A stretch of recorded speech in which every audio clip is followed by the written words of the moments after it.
Answer हमारा आ जाएगा। ठीक है, देखिएगा क्वेश्चन हिंदी और इंग्लिश दोनों में होता है। आप लोग अगर रेगुलर क्लासेस देखते हैं तो इस क्लास से आप लोग काफ़ी कुछ सीख गए होंगे। देखिएगा 10 years ago Mahesh mother's age was 4 times of Mahesh age. अब हिंदी में भी है और इंग्लिश में भी है क्वेश्चन।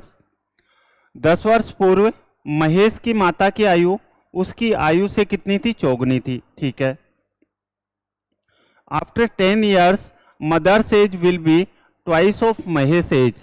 ठीक है, 10 वर्ष बाद माता की आयु है वो महेश की आयु से कितनी हो जाती है? दोगुनी हो जाती है।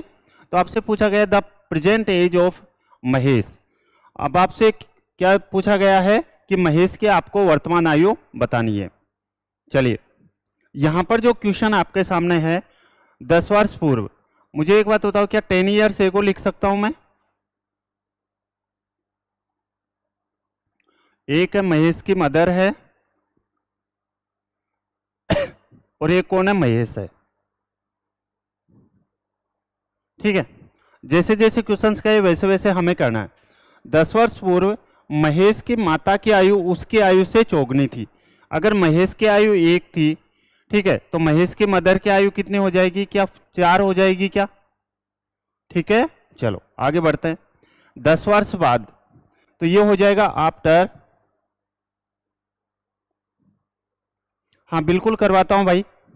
ठीक है, 10 वर्ष बाद, तो ये हो जाएगा 10 years या फिर आफ्टर 10 years हो जाएगा। ठीक है, मैं फर्स्ट क्लास में आपको बेसिक के साथ ही आपको सिखाया हूं। तो आफ्टर 10 years कितना हो जाएगा? यानी कि 10 साल बाद में रेशियो कितना हो जाता है यहाँ पर? दोगुनी। अगर दोगुना हो जाता है तो मेरे को एक बात बताओ, अगर महेश की एज अगर 1 है तो मदर की एज कितनी हो जाएगी? 2 हो जाएगी। ये रेशियो है। ठीक है, कुछ भी नहीं किया, मैंने सिर्फ और सिर्फ क्वेश्चन पढ़ा है और यहाँ पर मैंने यहाँ से लेके यहाँ तक क्वेश्चन पढ़ा है आपके लिए, और उसके बाद में अभी कुछ सोल्व नहीं किया है मैंने। ठीक है, चलो अब आपके पास जब कभी भी अगर ऐसे आए, ठीक है, तो आपको क्या करना है? डिफरेंस को हमेशा सेम बनाना है। डिफरेंस कौन सा है? देखो यहाँ पर 1 है और यहाँ पर भी 1 है। कितने का डिफरेंस है? यहाँ पर 0 का। और यहाँ पर 4 और 2 में कितने का डिफरेंस है? 2 का। तो आपको डिफरेंस सेम बनाने के लिए आप क्या करते हैं? अगर आप रेगुलर क्लासेस देख रहे हैं तो 2 और 1 में कितने का डिफरेंस है? 1 का। तो 1 को तो ऊपर मल्टीप्लाई कर दो, तो 1 को 4 से मल्टीप्लाई करेंगे तो कितना आएगा? 4। ठीक है, 1 को 1 से मल्टीप्लाई करोगे तो कितना आएगा? 1 आएगा। ठीक है,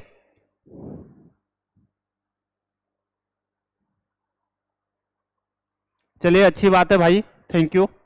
ठीक है, अब देखो आप क्या करोगे, ऊपर तो हम लोगों ने किससे? नीचे वाले के डिफरेंस से मल्टीप्लाई कर दिया। अब हम नीचे वाली वैल्यू को किससे मल्टीप्लाई करेंगे? ऊपर वाले डिफरेंस से। तो 4 और 1 में कितने का डिफरेंस है? 4 और 1 में कितने का डिफरेंस है? 3 का। ठीक है, अगर 3 का डिफरेंस है तो 3 को 2 से मल्टीप्लाई करेंगे तो कितना आएगा आपके पास? 6। और 3 को जब 1 से मल्टीप्लाई करेंगे तो कितना आएगा? 3। अब ये करते ही आपका यहाँ पर रेशियो का जो डिफरेंस है वो एकदम बराबर हो जाएगा। आपको चेक करने की कोई जरूरत है नहीं, लेकिन फिर भी मैं आपकी सेटिस्फेक्शन के लिए बता देता हूँ। 4 और 6 में कितने का डिफरेंस है? 2 का। और यहाँ से 1 और 3 में कितने का डिफरेंस है? 2 का। ठीक है, तो क्या कह सकते हैं क्या कि यहाँ पर 2 की जो वैल्यू है वो एज का डिफरेंस कितना है? 10 वर्ष पहले का और 10 वर्ष बाद का। 10 वर्ष पहले का, 10 वर्ष बाद का। तो कह सकते हैं 2 की वैल्यू कितनी है यहाँ पर? तो 2 की वैल्यू है 20। ठीक है, तो 1 की वैल्यू कितनी आ जाएगी? 1 की वैल्यू आ जाएगी 10। अगर 1 की वैल्यू 10 आ गई, ठीक है, अब ध्यान रखना इस वाले रेशियो को भूल जाओ। यहाँ पर तो रेशियो सेम है, लेकिन इस वाले रेशियो को हम लोग भूल जाते हैं, और जो हम लोग कैलकुलेट करते हैं वो नए वाले रेशियो से कैलकुलेट करते हैं। तो यहाँ पर यह एज आ जाएगी 40 मदर की, और यहाँ पर जो सन की एज है यानी कि महेश की एज कितनी आ जाएगी? 10 आ जाएगी। लेकिन ये ध्यान से देखेंगे तो ये कब की है? आप कहेंगे 10 वर्ष पहले की है। ये रेशियो कब का है? 10 वर्ष पहले का। अगर 10 वर्ष पहले मदर की एज 40 थी और महेश की एज अगर 10 थी, तो आपसे क्या पूछा गया? महेश की वर्तमान आयु। अगर महेश की एज 10 वर्ष पहले 10 साल थी, तो प्रेजेंट में यानी कि 10 साल बाद कितनी हो जाएगी, क्या 20 ईयर हो जाएगी? Option number C. बताओ सभी लोग समझ पाए हैं क्या? ठीक है, समझ पाए हो कि नहीं समझ? जहां कुछ भी डाउट लगे आपको, मैंने आपको पहले ही कह रखा है ये आपका मैथ्स का प्रैक्टिस बेच है, रिवीजन बेच है, सभी टॉपिक्स में आपको यहां पर लेके आता हूं। ठीक है, ये एज आ गया, इसके बाद अलजेब्रा, फिर प्रॉफिट लॉस, जितने भी टॉपिक्स होते हैं प्री और मेंस के, और टाइप वाइज। ठीक है, बस आपको क्या करना है, नोटबुक और पेन साथ में रखना है और मेरे साथ साथ आपको सोल्व करना है। जहां कहीं भी डाउट लगे आप लोग कमेंट कर दिया करो, मैं आपको 100% बताने की कोशिश करूंगा। ठीक है, चलिए भाई, यहां पर अगर मदर की एज पूछे तो मदर की एज यहां पर, इसमें भी हम लोग 10 ऐड कर देंगे और इसमें भी हम लोग 10 ऐड कर देंगे। ठीक है, तो ये किसके आ गई, मदर की एज प्रेजेंट, और ये किसके आ गई है, महेश की। ठीक है, अब ये यहां से पूछ सकता है 10 वर्ष पहले, तो 10 वर्ष पहले तो कितनी थी, 40 थी और 10 था। ठीक है, ये पूछ ले 10 वर्ष बाद, तो 10 वर्ष बाद यानी कि अभी प्रेजेंट कितनी है, 20 है, तो 20 में हम लोग 10 और ऐड कर देंगे। ऐसे टाइप्स में सभी टाइप के क्वेश्चंस आपको करवाऊंगा। ठीक है, चलो आगे बढ़ते हैं। अब देखो ये अलजेब्रा का क्वेश्चन है, फिर भी अगर आप मेरी रेगुलर क्लासेज नहीं देखते हैं तो फिर मैं क्या करूं बताओ, क्योंकि मैं आपको टाइप वाइज कंसेप्ट में आपको पूरा सिखाने की कोशिश करता हूं। ठीक है, फिर भी एक बार वापस सिखा देता हूं। देखो कभी भी अगर आपके पास में P प्लस क्यू, ठीक है, ठीक ध्यान से समझना, P प्लस क्यू अपॉन में P माइनस क्यू प्लस के P माइनस क्यू, और अपॉन में अगर P प्लस क्यू ऐसी सीरीज बने, ठीक है, तो इसका डायरेक्ट रिजल्ट आप लोग याद रखेंगे 2p स्क्वायर माइनस के क्यू स्क्वायर, अपॉन में सॉरी ऊपर तो आएगा p square plus Q square, और नीचे क्या आएगा, p स्क्वायर माइनस के क्यू स्क्वायर। मेरे साथ साथ आप लोग नोटबुक में भी लिखा करो, ठीक है ना, और इसकी विद सॉल्यूशन PDF मैं आपको क्लास 24 के एप्लीकेशन पर डेली प्रोवाइड करवाता हूँ। और एक और अच्छी बात यह है आपके सामने कि ये क्लास रुकने वाली नहीं है, यानी कि ये अभी होली का फेस्टिवल आना है, लेकिन होली के फेस्टिवल पर भी आपकी ये क्लास रेगुलर रखूंगा, क्योंकि मेरा जो डिसिप्लिन है वो है, मैं उसको ब्रेक नहीं करना चाहता। ठीक है, चलो अब देखो यहां पर आपको रिजल्ट क्या याद रखना है, 2p square plus Q square p square minus के क्यू स्क्वायर। सबसे पहले तो हम लोग ये चेक करेंगे क्या ये वास्तव में p plus Q p minus Q p minus Q p plus Q है क्या। तो देखो इसको आप लोग p मान लो, और यहाँ पर प्लस का साइन है, यहाँ पर हो जाएगा q। ठीक है, यहाँ पर इसको p मान लो, यहाँ पर नीचे है q। ठीक है, यहाँ पर प्लस का साइन है तो इसको p, इसको माइनस क्यू, यहाँ पर p और यहाँ पर q। ये सीरीज चल रही है p plus Q upon p minus Q plus के p माइनस क्यू अपॉन में p प्लस क्यू। ठीक है, तो इसके लिए सीरीज आप क्या कर देंगे, 2p square plus Q square और p स्क्वायर माइनस के क्यू स्क्वायर। ठीक है, चलो देखो आप क्लास छोड़ के भागा मत करो, सिखाने की गारंटी मेरी है। ठीक है, आप 2 बार कहेंगे, 5 बार कहेंगे, 10 बार कहेंगे, मैं आपको सिखाऊंगा, लेकिन कंडीशन एक ही है कि आपको क्लास छोड़ के भागना नहीं है, और आपको जानते हैं कि क्लास छोड़ के भागने से भी कोई मतलब है नहीं। चलो यहाँ पर पहले हमें कितना लिख लेना है, 2। चलो यहाँ पर p स्क्वायर, p की वैल्यू यहाँ पर कितनी है, रूट में 3 प्लस x है, कितना है यहाँ पर देखो रूट 3 प्लस के x है।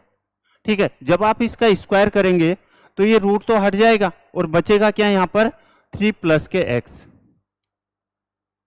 ओके, फिर प्लस के क्यू स्क्वायर की वैल्यू कितनी है यहाँ पर, रूट में 3 माइनस के x है, जब इसका स्क्वायर करेंगे तो रूट हट जाएगा, तो यहाँ से होगा आपके पास में 3 माइनस के x। ऐसा हो ही नहीं सकता कि आप लोगों को समझ नहीं आए, बस कंडीशन एक ही है कि आप लोग क्लास छोड़ के भागा मत करो। ठीक है, ये क्लास आपके लिए फेस्टिवल को भी मैं आपको छुट्टी नहीं करने वाला हूँ, तो आप समझ सकते हैं कि मेरा मतलब किस तरह से आपके क्लास के प्रति वो है। अब नीचे क्या है, p स्क्वायर वापस वही रूट 3 प्लस एक्स है, स्क्वायर करेंगे रूट हट जाएगा, तो यहाँ पर क्या बचेगा 3 प्लस के एक्स, 3 प्लस के एक्स है माइनस के क्यू स्क्वायर, क्यू की वैल्यू क्या है रूट में 3 माइनस एक्स है, स्क्वायर करेंगे रूट हट जाएगा तो यहाँ पर आ जाएगा 3। और देखो यहाँ पर अब 3 माइनस के एक्स है, माइनस माइनस क्या हो जाएगा प्लस हो जाएगा। बताओ सही है क्या? ठीक है, हर एक छोटा सा छोटा पॉइंट मैं आपको समझाने की कोशिश करता हूं। चलो यहां से हम लोग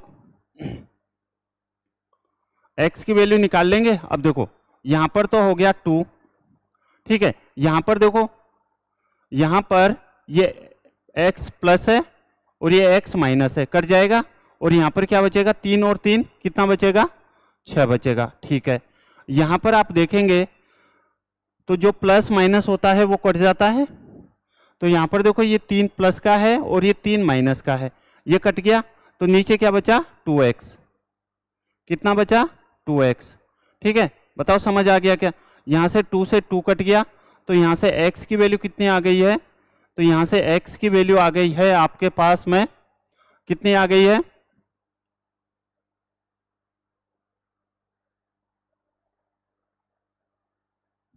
आंसर आया किसी का?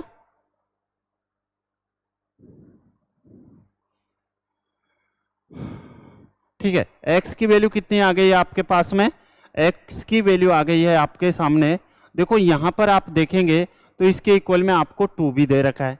ठीक है, तो 2 हम इसको कैसे बोल सकते हैं? ठीक है, यहां पर भी इसके सामने 2 है और इसके बराबर में भी क्या है 2 है। अगर इसके बराबर में 2 है, ये 2 से तो 2 कट जाएगा।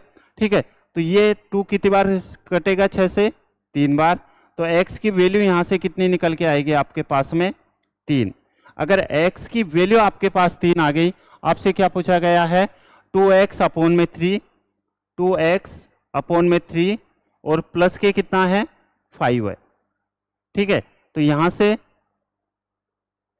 से देखो 2 इंटू एक्स की वैल्यू कितनी है, यहां पर x की वैल्यू है यहां पर कितनी है x की वैल्यू 3 अपॉन में कितना है 3 और प्लस के 5, तो 3 से 3 कट जाएगा और 5 और 2 कितना हो जाएगा 7 हो जाएगा। उम्मीद है आप सभी लोग अच्छे से समझ पाए होंगे और मैं आपको समझा पाया होगा। जहां कहीं भी आपको डाउट लगे आप लोग कमेंट कर दो, मैं आपको यहां पर वापस बता दूंगा। देखो कभी भी आपके पास ये वाली सीरीज आए P प्लस क्यू और ये ऐसे क्वेश्चंस आते हैं एग्जाम में, मैं क्वेश्चंस वही करवाता हूं जो आपके एग्जाम्स में आते हैं। देखो P plus Q upon P minus Q, P minus Q upon में P प्लस क्यू, यहाँ पर भी यही सीरीज चल रही है, तो इसका रिजल्ट क्या होता है direct 2p square plus Q square upon में p square minus Q square. p की वैल्यू क्या है रूट 3 प्लस एक्स है, जब आप p स्क्वायर करेंगे यानी इसका स्क्वायर करेंगे तो ये रूट हट जाएगा, यहाँ पर आएगा 3 प्लस एक्स। ठीक है, फिर प्लस के क्यू स्क्वायर यानी कि रूट 3 माइनस एक्स का होल स्क्वायर करेंगे तो यहाँ से रूट हट जाएगा, कितना आएगा 3 माइनस के एक्स आएगा। ठीक है, यहां से मैंने इसको सोल्व किया, आंसर कितना आ गया हमारे पास, x की वैल्यू 3 आ गई, x की वैल्यू यहां पर 3 रख दिया, हमारा आंसर आ गया। चलिए आगे बढ़ते हैं। अब देखो ये एवरेज का क्वेश्चन है और 101% ये क्वेश्चन आएगा ही आएगा। ठीक है, चलो और देखो यार मेरे यहाँ ना एक भी क्लास आप लोग मिस मत किया करो, क्योंकि मैं आपको टाइप वाइज एक बार अगर मैंने आपको टाइप बता दिया तो फिर दूसरी क्लास में हम लोग उससे दूसरा लेवल का टाइप हम लोग करते हैं। ठीक है, तो कोशिश किया करो कि इस क्लास को आप लोग रेगुलर देखा करें। देखो क्वेश्चन है आपके सामने, गुणित संख्याओं का जो औसत है वो कितना है 111 है, यदि प्रथम 10 संख्याओं का औसत 82 है और अंतिम 10 संख्याओं का औसत 129। ठीक है, देखो 19 संख्याओं का औसत कितना है 111 है। आप काफी कुछ सीख के जाओगे, ये मेरी गारंटी है आपसे। 19 संख्याओं का एवरेज कितना है 111 है। ठीक है, यहां पर 10 संख्याओं का एवरेज कितना है 82 है।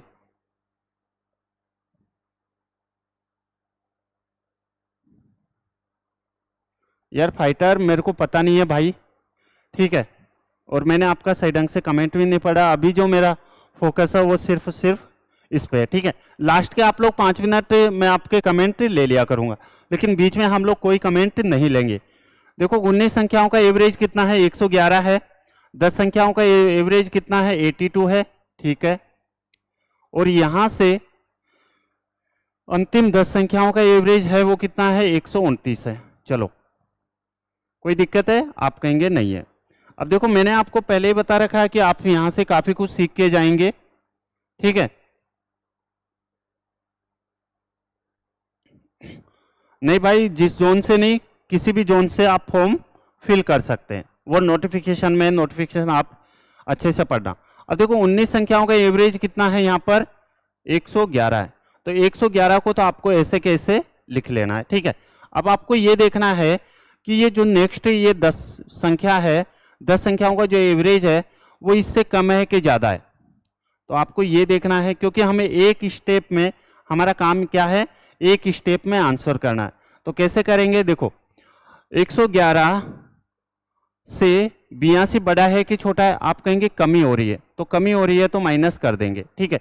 कितनी कमी हो रही है, तो यहाँ पर 11, 11 में से 2 जाएगा तो 9, ठीक है। और यहाँ पर 8, ठीक है, 10 में से 8 जाएगा तो 2, ठीक है। और कितने नंबर्स पर हो रही है, 10 नंबर्स पे। चलो, फिर क्या करेंगे आप? एक बात बताओ मेरे को, फिर आप यहां से क्या करोगे, यहां से क्या सीखोगे? यहां से 111 से 129, बताओ कमी हो रही है कि आप कमी हो रही है या फिर बढ़ रही है? तो आप कहेंगे यहां पर जो है संख्या बढ़ रही है। कितनी बढ़ रही है? 111 से 129। कितनी बढ़ रही है? तो यहां पर आप लोग कर देंगे प्लस। अगर कमी हो रही है तो माइनस, और अगर संख्या बढ़ती है तो हम लोग प्लस कर देंगे। 111 से 129, ठीक है, कितना बढ़ रहा है? 18। अगर 1 पर 18 तो 10 पर कितना हो जाएगा? ये लो, ये आपका एक स्टेप में आंसर आ जाएगा। अब देखो, ये तो हो गया 111 माइनस के 29 इंटू 10 कितना हो जाएगा? 290, और प्लस के यहाँ पर कितना हो जाएगा? 180। अब आप क्या जानते हैं क्या कि प्लस प्लस को हम लोग एक जगह करते हैं और माइनस को एक जगह। तो अगर आप लोग नहीं जानते हैं वो भी मैं आपको सिखा देता हूँ। देखो, ये 111 प्लस के हैं और ये 180 किसके हैं? प्लस के हैं। तो 180 और 111 क्या 291 होंगे क्या? आप कहेंगे बिल्कुल होंगे। और 291 से अगर 290 जाएंगे तो बताओ आंसर कितना आ जाएगा? क्या 1 आएगा क्या? ठीक है, तो आपका आंसर कौन सा हो जाएगा? Option number C. बताओ सभी लोग समझ पाए हो क्या? देखो, मैं फिर से कह रहा हूं, समझने की कोशिश करेंगे, 101% समझेंगे। और अगर ऐसे ही अगर आएंगे क्लास में, ठीक है, मजे लेने, तो मेरे भाई बिल्कुल भी समझ में नहीं आने वाला, ठीक है। चलो आगे बढ़े। अगर कमी हो रही है तो हम लोग कमी कर देंगे, और अगर इंक्रीज हो रहा है, चीजें बढ़ती है, तो हम लोग उसको प्लस करेंगे, ठीक है। चलो आगे, क्वेश्चन नंबर नेक्स्ट। अब देखो यार, इससे तो अच्छा क्या ही क्वेश्चंस आएगा, ठीक है। प्री और मेंस दोनों को हम लोग साथ में लेके चलते हैं, अगर आपको पता हो तो। देखो, कह रहा है कोई व्यक्ति 300 किलोमीटर की दूरी तय करता है, ठीक है, टोटल 300 किलोमीटर की डिस्टेंस है, ओके, और फिर आरंभिक बिंदु पर वापस आता है, ठीक है। उसके द्वारा जाने में लगा समय वापस आने में लगे समय से 5 घंटे अधिक है। मैंने आपको सिखा रखा है कि कम या ज़्यादा हमेशा दो चीज़ों का डिफरेंस होता है, ठीक है। कम या ज़्यादा हमेशा दो चीज़ों का डिफरेंस होता है। यदि वह जाने की चाल से 10 किलोमीटर प्रति घंटे की अधिक चाल से वापस लौटता है, तो पूरी यात्रा के दौरान उनकी एवरेज स्पीड आपको बतानी, औसत चाल आपको बतानी है। चलिए, पहले तो हमें स्पीड का पता होना चाहिए। स्पीड का पता होगा तभी तो हम लोग एवरेज स्पीड निकालेंगे, ठीक है। ध्यान से समझना, टोटल जो डिस्टेंस है वो कितनी है? आप कहेंगे 300 किलोमीटर है। जैसे जैसे क्वेश्चंस कहे वैसे वैसे अगर आप लोग कर लेते हैं, आंसर 101% आएगा। कोई व्यक्ति 300 किलोमीटर की दूरी तय करता है और फिर आरंभिक बिंदु पर वापस आता है, ठीक है। उसके द्वारा जाने में लगा समय वापस आने में लगे समय से 5 घंटे अधिक है, ठीक है।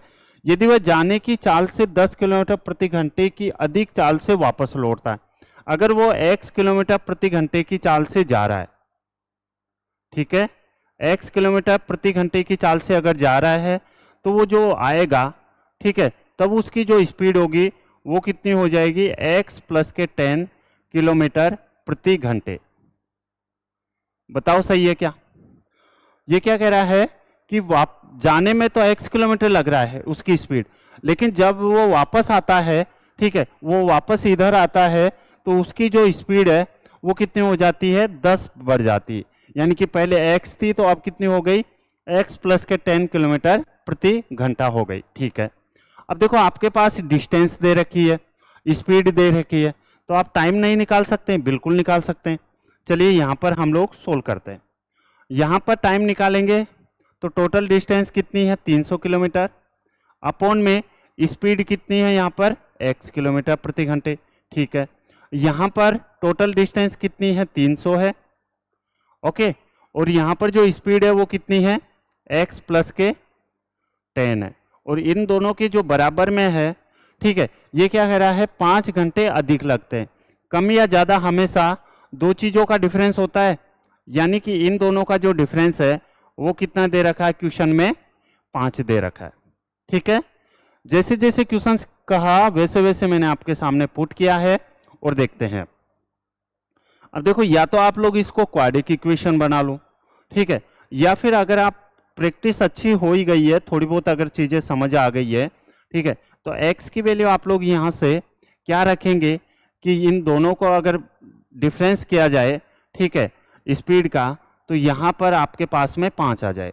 तो अगर आप यहाँ पर कुछ भी सोचते हैं, जैसे 10 सोचते हैं, कितना सोचते हैं? 10 सोचते हैं।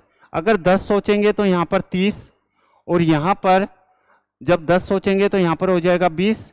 देखो यहाँ पर तो हो जाएगा 300 बटे 10 हो जाएगा ये, माइनस के यहाँ पर कितना हो जाएगा? 300 बटे 10 तो x है ही, 10 ये है, तो ये हो जाएगा 20। तो देखो ये तो हो जाएगा 30 और ये हो जाएगा कितना? 15। क्या 30 माइनस के 15 बराबर 5 आ रहा है? नहीं आ रहा है, तो हम लोग इसको हटा देंगे। ठीक है, चलिए वापस हम क्या करेंगे? x की वैल्यू अब 20 सोचेंगे। तो x की वैल्यू जब मैं 20 सोचता हूं तो 300 बटे 20 माइनस के 300 बटे कितना हो जाएगा? x की वैल्यू 20 है तो यहाँ पर आ जाएगा 30। तो यहाँ पर देखो 0 से 0 ये कितनी बार कटेगा? 15 बार, और 0 से 0 3 से 10 बार। कि इन दोनों का जो डिफरेंस है वो क्या 5 घंटे अधिक आ रहा है? बिल्कुल आ रहा है। तो हमारे पास जो स्पीड आ गई वो एक तो कितनी आ गई है? एक तो स्पीड हमारे पास आ गई है 20 किलोमीटर प्रति घंटे, ठीक है, और एक स्पीड आ गई है हमारे पास 30 किलोमीटर प्रति घंटे। बताओ किसी को कोई डाउट है क्या? अब आपके पास में स्पीड आ गई है, डिस्टेंस सेम है। अगर डिस्टेंस सेम है तो मैंने आपको सिखाया था क्या? आपको दो मेथड समझाया था अगर याद हो तो अगर दो डिस्टेंस सेम हो तो स्पीड, एवरेज स्पीड क्या होती है? 2 इंटू एक्स इंटू वाई होता है, और अपॉन में क्या होता है? x प्लस के वाई। ठीक है, तो यहां पर देखो 2 इंटू एक्स की वैल्यू कितनी है? 20 है। यहां पर सेकंड y कितना है? 30 है सेकंड डिस्टेंस, और 30 प्लस के 20 कितना हो जाएगा? यहां पर 50 हो जाएगा। बस आपको इसको सोल्व करना था। 0 से 0 5 से कितनी बार कटेगा? 4 बार, 4 थी 12, और 12 दूनी कितना हो जाएगा? 24। तो आंसर कितना आ जाएगा? एवरेज स्पीड आपकी 24 किलोमीटर प्रति घंटे। उम्मीद है आप सभी लोग अच्छे से समझ पाए होंगे और मैं आप सभी लोगों को समझा पाया होगा। जहां कहीं भी डाउट लगे एक बार आप लोग पूछो, 2 बार पूछो, 5 बार पूछो, लेकिन क्लास छोड़ के आप लोग भागा मत करो, क्योंकि मैं आपके लिए काफ़ी ज़्यादा मेहनत करता हूं, ठीक है, और आपको यहाँ पर सिखाने की कोशिश करता हूं, और वही क्वेश्चंस लेके आता हूं जिसमें आपका सब कुछ बेसिक क्लियर हो। ठीक है, चलिए आगे बढ़ते हैं।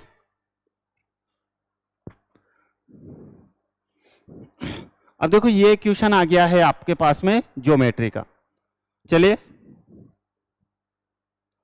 देखो ज्योमेट्री में क्वेश्चन है आपके सामने। देखो मेरा फोकस सिर्फ और सिर्फ बोर्ड पर है, ठीक है। आपके कमेंट अगर नहीं भी देख पाऊँ ना, ठीक है, जरूरी नहीं आप लोग कमेंट करो, कमेंट बिल्कुल मत किया करो, बस आप लोग पढ़ाई पर ध्यान दो, ठीक है। मेरा फोकस अभी कमेंट पर बिल्कुल भी नहीं है, तो आपको लगे कि कमेंट तो देख ही नहीं रहे, कहाँ से मैं देख ही नहीं रहा। देखो त्रिभुज एबीसी में AB रेशियो AC आपको 5:2 दे रखा है, ठीक है। BC आपको कितना दे रखा है? 9 सेंटीमीटर दे रखा है, और BA को D तक बढ़ाया जाता है और कोण CAD का समद्विभाजक बढ़ाई गई BC से E पर मिलता है। ठीक है, तो आपसे CE की लंबाई पूछी गई है। चलिए सोल्व करते हैं भाई। ठीक है, ये एक ट्रायंगल है आपके सामने। ठीक है, और ट्रायंगल का नाम है यहां पर ABC। यहां पर A, ये B और ये है C। कोई दिक्कत है? आप कहेंगे नहीं है। अब देखो मैं क्वेश्चंस भी आपको कैसे सोल्व करवाता हूँ। कईयों को क्या है, ज्योमेट्री में प्रॉब्लम आती है कि हम लोग ये जो आगे बढ़ाने की बात की जा रही है, ठीक है, साइड को कहाँ से बढ़ाए, वो भी मैं आपको समझाने होता हूँ। देखो ये कह रहा है कि BA को D तक बढ़ाया जाता है। BA को, तो B से A को मतलब यहां से आगे बढ़ा रहा है। और अगर ये नीचे के लिए कहता तो ये बोलता A B को, है ना, A B को D तक। अगर A B को D तक तो नीचे बढ़ा रहा है। ठीक है, और ये बोल रहा है B A को D तक, तो यानी कि ऊपर बढ़ा रहा है। ठीक है, और कितना बढ़ा रहा है, ये यहां तक D तक बढ़ा रहा है। कोई दिक्कत है क्या? आप कहेंगे नहीं है। ठीक है, B A को कहां तक बढ़ाया गया? D तक। B A को अगर ये नीचे, अब देखो कई बच्चे ये परेशान होते हैं कि हमें नीचे बढ़ाना है कि ऊपर, तो इस यहां पर क्वेश्चन साफ कहता है कि अगर B A से बढ़ाना है तो ऊपर, और अगर यहां से A से B तक बढ़ाना है तो नीचे बढ़ाना है। ठीक है, उम्मीद करता हूं आपका ये डाउट क्लियर हो गया होगा। चलो फिर है BA को D तक बढ़ाया जाता और कोण CAD का समद्विभाजक CAD का जो समद्विभाजक है, ठीक है, वो किस पर? BC से E पर मिलता है। यानी कि BC से आगे बढ़ाया जाता है E पर, और यहां पर ये कोण मिलता है। बताओ सही है क्या? ठीक है, डायग्राम पे मत जाना। और ये क्या है? इसका एंगल बाइसेक्टर है। अगर ये थीटा है तो ये भी क्या है? थीटा है। ठीक है, जो कि इसने कह रखा है। कोण CAD, कौन सा? CAD, यानी कि ये क्या है? एंगल बाइसेक्टर है। और एंगल बाइसेक्टर जो एंगल होता है उनको इक्वली बाइसेक्ट करता है, यानी कि बराबर बराबर बांटता है। अगर ये एंगल A अगर 90 डिग्री है तो ये भी 45 डिग्री होगा और ये भी 45 डिग्री होगा। चलो अब आपसे क्या पूछ रहा है? CE की लंबाई पूछ रहा है। CE की लंबाई पूछ रहा है। ठीक है, पहले तो हमें क्या क्या दिया गया है?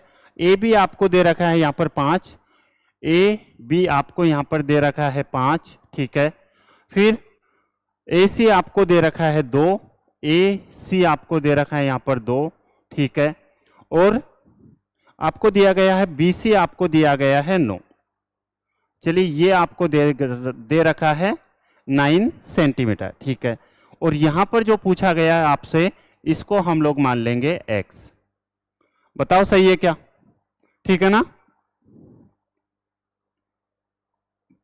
जहां कहीं भी डाउट लगे आप लोग पूछ लेना भाई। ठीक है, चलो अब आपको क्या एक थ्योरम याद है क्या?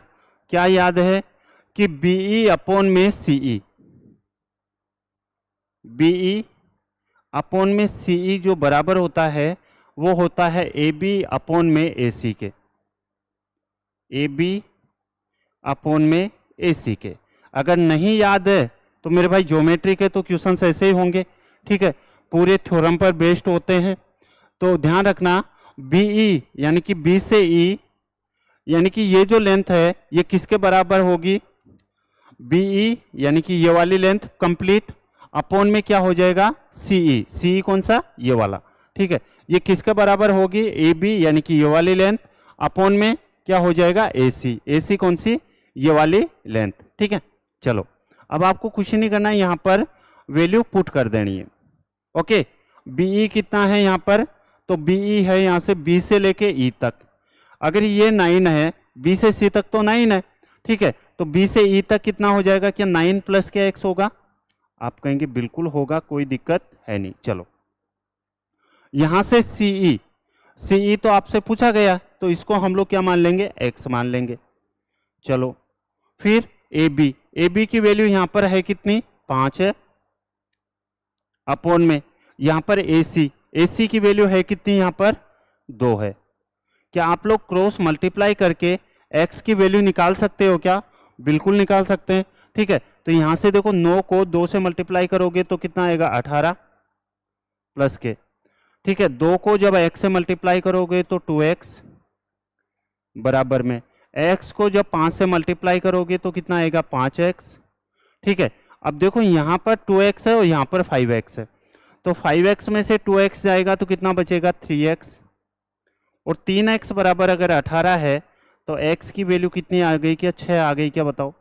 और आपसे क्या पूछा गया, यही वैल्यू आपसे पूछी गई है, तो आंसर कितना आ जाएगा आपके सामने, ऑप्शन नंबर ए।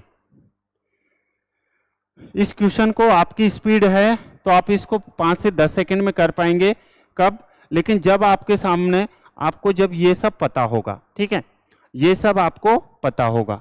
ठीक है, जब ही आप लोग इस क्वेश्चन को ऐसे कर पाओगे। मैं आपको एक एक स्टेप अच्छे से सिखाने की कोशिश करता हूँ कि x को कैसे सोल्व करते हैं, उसके साथ जो वैल्यू है उसको कैसे सोल्व करते हैं। ठीक है, प्लस माइनस को कैसे सोल्व करते हैं। मुझे पता है कि आपको कहाँ पे डाउट आ सकता है, वो सभी मैं डाउट यहाँ पर आपके क्लियर करता हूँ। बताओ सभी लोग समझ पाए हो क्या? ठीक है, और मैं फिर से आप सभी लोगों को बताना चाहता हूँ कि आपकी होली पर कोई छुट्टी नहीं होने वाली है, क्योंकि मेरी ये नॉन स्टॉप क्लास है। ठीक है, चलो ये आपको समझ आ गया। कहीं भी डाउट लगे तो आप लोग पूछ लिया करो, कोई दिक्कत है नहीं। चलो अब देखो ये वाला क्वेश्चन है, ये आ गया है आपका हाइट, स्पीड एंड डिस्टेंस से। क्वेश्चन है आपके सामने, दो ध्रुवों को मिलाने वाली रेखा पर खड़ा एक व्यक्ति पाता है कि ध्रुवों के शीर्ष 60 डिग्री और 45 डिग्री की ऊंचाई का कोण बनाते हैं। ठीक है, दूसरे ध्रुव की और कुछ दूर चलने के बाद कोण कितना हो जाता है, 30 डिग्री और 60 डिग्री बदल जाता है। तो ध्रुवों की ऊंचाई का अनुपात आपसे पूछा गया। सोल्व करो, आंसर दो। देखो दो ध्रुव है, ठीक है,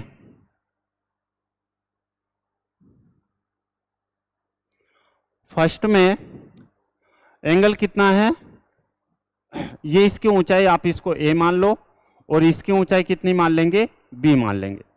ठीक है, ऊंचाई यहां पर ये वाली लंबाई यानी कि इसको a मान लेंगे, इसको हम लोग क्या मान लेंगे, b मान लेंगे।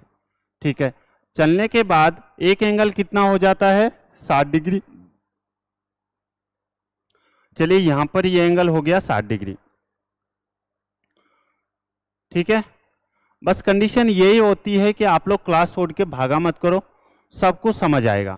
और सेकंड जो एंगल है वो कितना हो जाता है, ऊंचाई यानी कि 45 डिग्री। ठीक है, सेकंड, अब एक बात, अगर आप मेरी रेगुलर क्लास देखते हैं तो मैं आपको हमेशा सिखाता हूं कि 30 डिग्री के पास वाली साइड हमेशा बड़ी होती है और 60 डिग्री के पास वाली साइड हमेशा छोटी होती है। अगर बड़ा बनाना है तो √3 से गुणा कर देंगे और अगर छोटा बनाना है तो √3 से भाग दे देंगे। ठीक है, तो यहां से अगर ये 60 डिग्री है तो ये कितना हो जाएगा, आप कहेंगे 30 डिग्री। कितना हो जाएगा, 30 डिग्री। और अगर ये 45 डिग्री है तो ये भी कितना हो जाएगा, 45 डिग्री। अगर ये बी है तो आपको पता होना चाहिए, अगर ये बी है तो ये भी कितना हो जाएगा, बी हो जाएगा। बताओ सभी लोग समझ पाए हो क्या? ठीक है, और अगर ये बी है, अगर 60 डिग्री के 30 डिग्री के पास वाली साइड ए है, ठीक है, तो हमें 60 डिग्री के पास वाली छोटी साइड छोटी बनानी पड़ेगी। ठीक है, तो इसको किससे गुणा डिवाइड कर देंगे, a अपॉन में √3 से। बताओ ये यहां तक किसी को कोई डाउट है क्या? ठीक है, चलो आप क्या एक तो क्लास छोड़ के भाग जाते हैं, जब आप क्लास छोड़ के भागते हैं ना तो फिर मेरा जो एनर्जी लेवल है वो थोड़ा डाउन हो जाता है। ठीक है, तो आप लोग कोशिश किया करो कि आप लोग क्लास देखा करें। अब देख रहे हो दूसरे ध्रुव की ओर कुछ दूर चलने के बाद उनकी जो हाइट है वापस वो, इसको तो a मान लो आप लोग और इसको क्या मानेंगे, b मान लेंगे। ठीक है, दूसरे ध्रुव की ओर कुछ दूर चलने के बाद कोण 30 डिग्री और 60 डिग्री हो जाता है, यानी कि ये कितना हो जाता है, 30 डिग्री, और ये वाला एंगल कितना हो जाता है यहां से, 60 डिग्री। काफी कुछ सीख के जाओगे। ठीक है, समझ में भी नहीं आए तब भी आपको ये क्लास रेगुलर देखनी है। अब ये तो है नहीं कि हम लोग यहाँ पर एंटरटेनमेंट करते हैं, ठीक है। अब देखो यहां से ये 60 डिग्री है, ओके, और ये कितना है, ये 30 डिग्री है। समझ आ रहा है, ठीक है। अगर 60 डिग्री के पास वाली साइड ए है तो यहाँ पर 30 डिग्री के पास वाली साइड कितनी हो जाएगी, आप कहेंगे 30 डिग्री के पास वाली साइड हमेशा बड़ी होगी, ठीक है। बड़ा बनाना है √3 से गुणा, छोटा बनाना है √3 से भाग दे देंगे। इसका कंसेप्ट भी मैं आपको सिखा चुका हूँ पिछली क्लासों में। अगर ये यहाँ पर 30 डिग्री के पास वाली साइड बड़ी है तो यहाँ पर 60 डिग्री के पास वाली साइड छोटी, और छोटे बनाना है तो किससे डिवाइड कर देंगे, √3 से। बताओ सही है क्या, यहां तक कोई डाउट है क्या?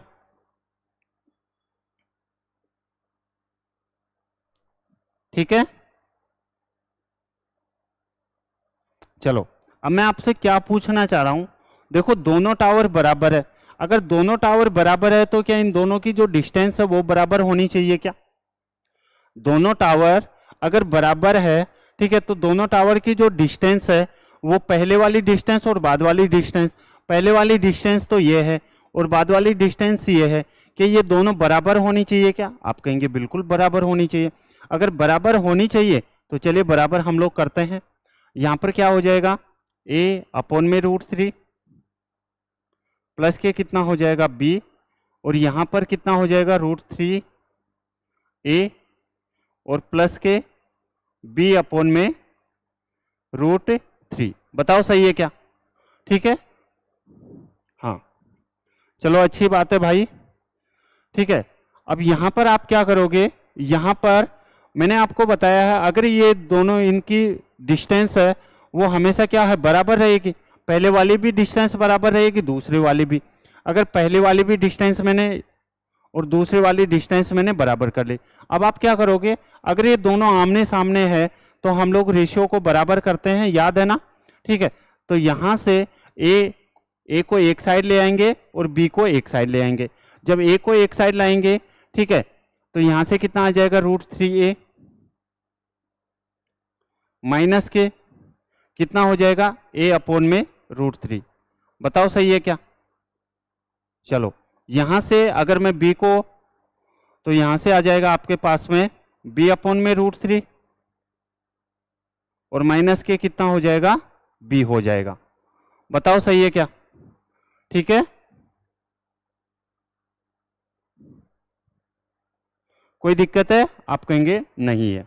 अब ध्यान से समझना एक एक स्टेप में आपको अच्छे से, ताकि कंसेप्ट आपके क्लियर हो। देखो ये √3 को जब √3 से गुणा करोगे, ठीक है, √3 को √3 से जब गुणा करते हैं तो वो वैल्यू 3 आएगी, ठीक है। तो यहां से आ जाएगा देखो 3a माइनस के, ये a तो है ही और अपॉन में क्या है √3 है। बताओ सही है क्या? यहां पर कितना आ जाएगा, यहां पर अगर मैं √3 कॉमन ले लेता हूं तो अंदर √3 नहीं, यहां पर b कॉमन ले लेता हूं मैं। यहां पर जब √3 को b से भी मल्टीप्लाई करना पड़ेगा और इस b से भी, तो यहां पर अगर मैं b कॉमन ले लेता हूं तो यहां से क्या बचेगा, √3 माइनस के 1 है और अपॉन में √3 तो है ही। देखो नहीं समझ में आया है ना, तो थोड़ी देर बने रहना, क्वेश्चन काफी अच्छा है, कंसेप्ट आपका क्लियर होगा। ज्यादा भी नहीं तो आप लोग कैलकुलेशन तो सीखेंगे ही सीखेंगे, ठीक है। चलो अब यहां से देखो √3 से √3 कट जाएगा, ओके, यहां से 3a में से a जाएगा तो यहां पर क्या बचेगा 2a बराबर में, यहां पर क्या बचेगा b √3 माइनस के 1 है। तो यहां से a अपॉन b की वैल्यू क्या आ जाएगी, a अपॉन में b की वैल्यू कितनी आ जाएगी, तो a अपॉन b की वैल्यू आ जाएगी यहां पर √3 माइनस के 1 अपॉन में यहां पर आ जाएगा 2। आंसर कौन सा हो जाएगा आपका, ऑप्शन नंबर ए। देखो मैं फिर से कह रहा हूं, यहां पर ये क्लास है, ये आपकी टाइप वाइज है और सिस्टमेटिक तरीके से हम लोग यहां पर क्लास लेते हैं, ठीक है। वो काफी आसान आसान क्वेश्चंस नहीं बताता जो सिर्फ और सिर्फ देखने में अच्छा लगे और वो 5 सेकंड 10 सेकंड में हो जाए। ये भी क्वेश्चंस 5-10 सेकंड में ही होते हैं, ठीक है, अगर प्रैक्टिस है अच्छी है तो। चलो आगे बढ़ते हैं, क्वेश्चन नंबर नेक्स्ट।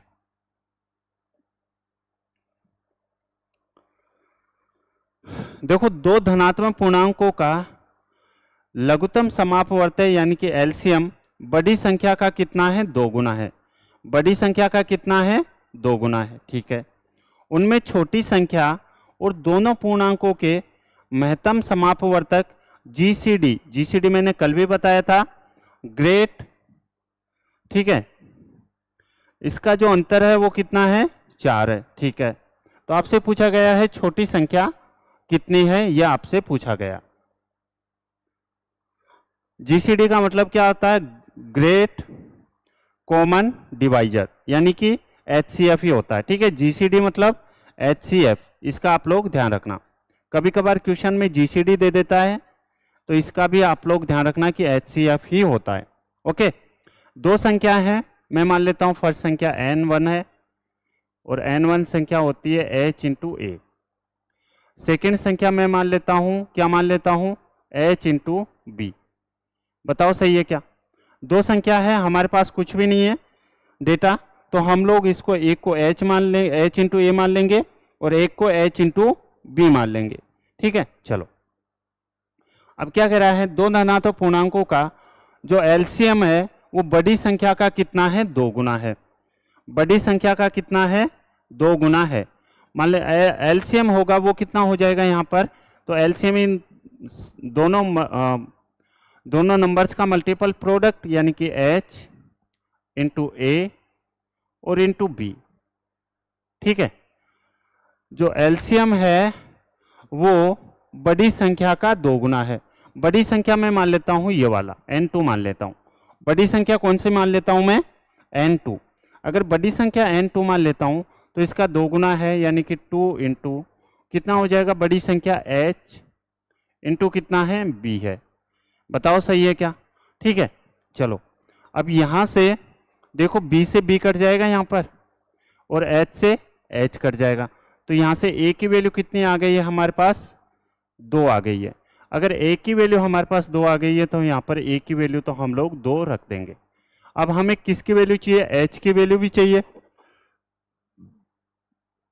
क्योंकि बड़ी संख्या हमने किसको माना है? h इंटू बी, तो छोटी संख्या कौन सी हो जाएगी? ये नंबर फर्स्ट वाला। ठीक है ना? अब अगर हमारे पास h की वैल्यू भी आ जाए तो हमारे पास क्वेश्चन सोल्व हो जाएगा? बिल्कुल हो जाएगा। तो क्वेश्चन है उनमें छोटी संख्या और उन दोनों पूर्णांकों के एचसीएफ, यानी कि छोटी संख्या कौन सी है? h इंटू ए है। ठीक है, छोटी संख्या कौन सी है? आप कहेंगे h इंटू ए है, तो यहां पर छोटी संख्या h इंटू ए है। ठीक है, उनमें से छोटी संख्या और दोनों पूर्णांकों का एचसीएफ, और एचसीएफ है क्या है? एचसीएफ होता है h। ठीक है, और इन दोनों का जो डिफरेंस है वो कितना दे रखा है? यहाँ पर 4 दे रखा है। कितना दे रखा है? यहाँ पर 4 दे रखा है। ठीक है, चलो अब यहाँ से आप क्या कर सकते हैं? यहाँ से a की वैल्यू यहाँ पर क्या पुट कर सकते हैं? 2। तो अगर मैं यहाँ से h कॉमन ले लेता हूँ, h की वैल्यू अगर मैं कॉमन लूंगा, ठीक है, तो a की वैल्यू कितनी है? 2, और 2 को जब h से मल्टीप्लाई करोगे तो h तो कॉमन ले लिया, तो यहाँ पर कितना बचेगा? 1, और इक्वल में कितना है? 4 है। तो यहाँ से 2 में से 1 जाएगा तो कितना बचेगा? 1, तो h बराबर कितना आ जाएगा यहाँ पर? 4। तो a की वैल्यू आपके पास 2 आ गई, h की वैल्यू कितनी आ गई है यहाँ पर आपके पास में? h की वैल्यू आ गई है यहाँ पर 4। तो 4 गुणा 2 कितना हो जाएगा? क्या 8 होगा क्या? ठीक है, कितना हो जाएगा? 8।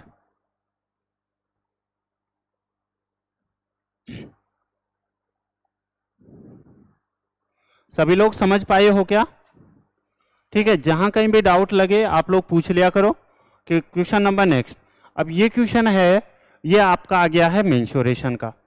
ठीक है, और मैं आपको फिर से आपको खबर दे देता हूं कि आपकी होली पर भी कोई छुट्टी नहीं रहेगी, धुलंडी पर भी कोई छुट्टी नहीं रहेगी, क्लासेज की रहेगी, लेकिन अपनी मैथ की क्लास की नहीं होगी। ठीक है, चलो मैथ की क्लास की कोई छुट्टी नहीं होने वाली है।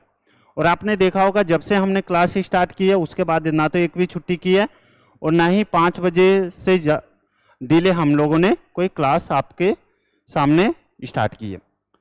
आप समझ सकते हैं कि मैं इस क्लास को लेके कितना डेडिकेटेड हूँ। देखो, एक त्रिभुज ऊंचाई एक समांतर चतुर्भुज के बराबर, क्षेत्रफल और आधार समान है। ठीक है, ध्यान से रखना, ध्यान से समझना, यानी कि जैसे जैसे क्वेश्चंस कहे वैसे वैसे अगर आप लोग कर लेते हैं, ठीक है, तो आपका आंसर आ जाता है। चलो, ये एक त्रिभुज है और ये क्या है, ये पैरेललोग्राम है, यानी कि समांतर चतुर्भुज है। ठीक है, यहां से आपको क्या दिया गया है, यहां से क्वेश्चन में आपको दिया गया है, देखो आप लोग आंसर किया करो। ठीक है, एक त्रिभुज ऊंचाई, त्रिभुज की ऊंचाई, ये वाली त्रिभुज की ऊंचाई है। ठीक है, चलो, एक त्रिभुज की ऊंचाई और एक समांतर चतुर्भुज के बराबर क्षेत्रफल और आधार समान है, बराबर क्षेत्रफल और आधार समान है। तो यहाँ पर बेस समान है, यानी कि आधार समान है, ये बी है तो ये भी क्या हो जाएगा, बी हो जाएगा। ठीक है, यदि त्रिभुज की समांतर चतुर्भुज की ऊंचाई की के गुणा है, ठीक है, अगर समांतर भुजा की जो हाइट है वो क्या है, किसी ने कुछ कहा क्या, कोई आंसर किया है, नहीं किया है। ठीक है, क्यों नहीं किया भाई, आंसर किया करो। ठीक है, यदि त्रिभुज की समांतर चतुर्भुज की ऊंचाई की कितनी है, के गुणा है, अगर मैं इसकी समांतर चतुर्भुज की जो ऊंचाई है वो अगर मैं y मान लेता हूं, ठीक है, तो इसकी के गुणा है, तो इसकी जो हाइट हो जाएगी त्रिभुज की वो क्या y इंटू के गुणा हो जाएगी क्या, बताओ, सही है ना, फिर से समझा रहा हूं, ध्यान से समझना।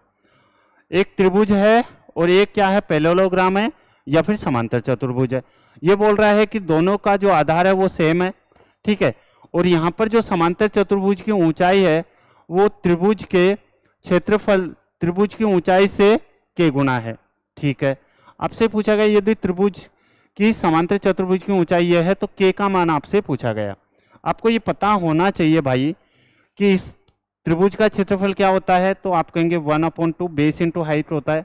बेस क्या है, यानी कि आधार क्या है, यहाँ पर बी है, और यहाँ पर हाइट क्या है, y इंटू के है। बताओ सही है क्या। ठीक है, और पैरेललोग्राम या फिर समांतर चतुर्भुज का क्षेत्रफल क्या होता है, बेस इंटू हाइट, यानी कि यहाँ पर क्या आ जाएगा, बेस, और यहाँ पर हाइट क्या है, y है। क्वेश्चंस कुछ भी नहीं है, देखने में बड़ा जरूर लग सकता है, लेकिन अगर आप सोल्व करने की कोशिश करेंगे तो इजीली हो जाएगा। देखो यहाँ से y ये कट गया, अगर ये दोनों बराबर में है ना तो कट जाते हैं। यहाँ से b कट गया, तो यहाँ से k की वैल्यू कितनी आ गई है, तो k की वैल्यू यहाँ पर आ गई है, k बराबर 1/2, तो k की वैल्यू आ गई है यहाँ पर 2। किसी का आंसर आया है क्या, तो k की वैल्यू कितनी आ जाएगी यहाँ पर, b ऑप्शन 2। ठीक है, चलिए आगे बढ़ते हैं, क्वेश्चन नंबर नेक्स्ट। अब ये क्वेश्चन है, ये आपका मिक्सर एंड एलिगेशन का क्वेश्चन है भाई। ठीक है, मिक्सर एंड एलिगेशन का देखो क्या कह रहा है, एक बर्तन में दूध भरा हुआ है, एक कोई बर्तन है और उसमें क्या है, दूध भरा हुआ है। ठीक है, 27 लीटर दूध निकालकर उतना ही पानी मिलाया गया। सबसे पहले तो मेरे को एक बात बताओ, क्या इसमें आपको टोटल दिया गया है क्या कि कितना दूध भरा हुआ है, नहीं है ना। ठीक है, अब मिश्रण में से 15 लीटर निकालकर उतना ही पानी मिलाया गया। ठीक है, यदि अब मिश्रण में दूध की मात्रा है वो 71.11% है, तो बर्तन की क्षमता आपसे पूछी गई है।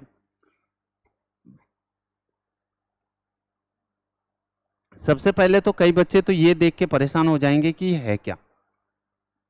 ठीक है, 71.11%, 71.11%, और अगर आप मेरे से पढ़े हैं परसेंटेज, शायद आपको हाँ फर्स्ट वाले क्लास में सिखाया था। ठीक है, तो यहां से देखो 71.11% को आप कैसे ब्रेक कर सकते हो, इसको क्या 60% और प्लस के कितना लिख सकते हो, 11.11% लिख सकते हो। आप कहेंगे बिल्कुल लिख सकते हैं, कोई दिक्कत है नहीं। क्या आपको पता है क्या कि 60% का फ्रैक्शन क्या होता है, तो आप कहेंगे 60% का फ्रैक्शन होता है 60/100, यानी कि 3/5 होता है। ठीक है, यहाँ पर 11.11 का फ्रैक्शन आपको पता है क्या, 11.11 का फ्रैक्शन होता है 1/9। कितना होता है भाई, 1/9 होता है। ठीक है, तो यहाँ से 5 और 9 का एलसीएम कितना आ जाएगा, आप कहेंगे 45 आ जाएगा। ठीक है, और यहाँ से इसको क्रॉस मल्टीप्लाई करो, 9 को 3 से मल्टीप्लाई करो, कितना आ जाएगा 27, और 5 को 1 से मल्टीप्लाई करो तो 27 और 5 कितना हो जाएगा 32, कितना हो जाएगा 32 हो जाएगा। ये कहना चाह रहा है कि लास्ट में इतनी क्वांटिटी बचनी चाहिए, किसकी, दूध की। तो आपसे पूछा गया, बर्तन की क्षमता आपसे पूछी गई है। अरे वाह भाई, बहुत बढ़िया, धन्यवाद। ठीक है, काफी अच्छे आप, अच्छा लगा। देखो आप आंसर करते हैं ना, मेरे को काफी ज्यादा खुशी मिलती है। ठीक है, एक ने काफी सही ढंग से आंसर किया है और काफी अच्छा भी लगा है मेरे को। अब ध्यान से समझना भाई, एक बर्तन में दूध भरा हुआ है, हमें नहीं पता कितना है, तो हम उसको क्या मान लेते हैं, एक्स मान लेते हैं क्या। ठीक है, एक बर्तन में दूध भरा हुआ है और 27 लीटर दूध निकाल लिया जाता है। 27 लीटर दूध किस में से निकाला जाता है, एक्स में से, तो ये हो जाएगा x माइनस के 27। ठीक है, और कितने में से निकाला है, टोटल x लीटर था, तो x लीटर में से हमने x माइनस 27 लीटर निकाल लिया। ठीक है, अब मिश्रण में से, मिश्रण कितना है वही x है, और उसमें से 15 लीटर वापस निकाल लिया गया।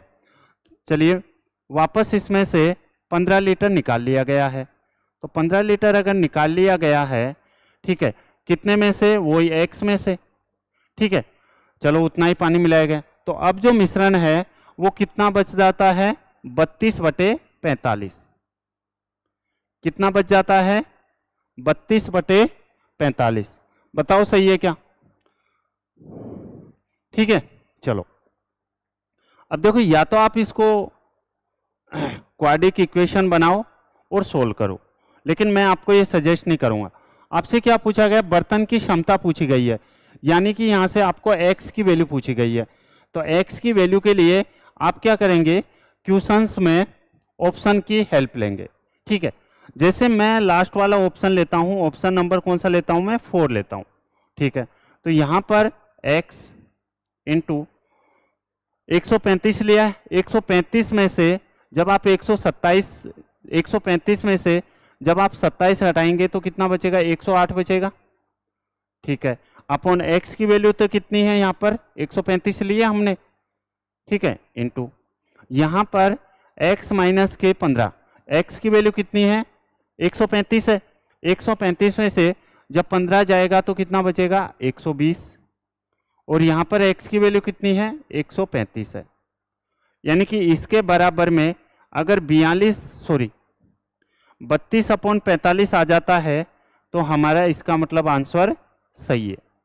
चलिए सोल्व करते हैं और देखते हैं आंसर है कि नहीं है। ठीक है, यहां पर आप क्या करोगे, काटने की कोशिश करते हैं, 9 से काट देते हैं इसको।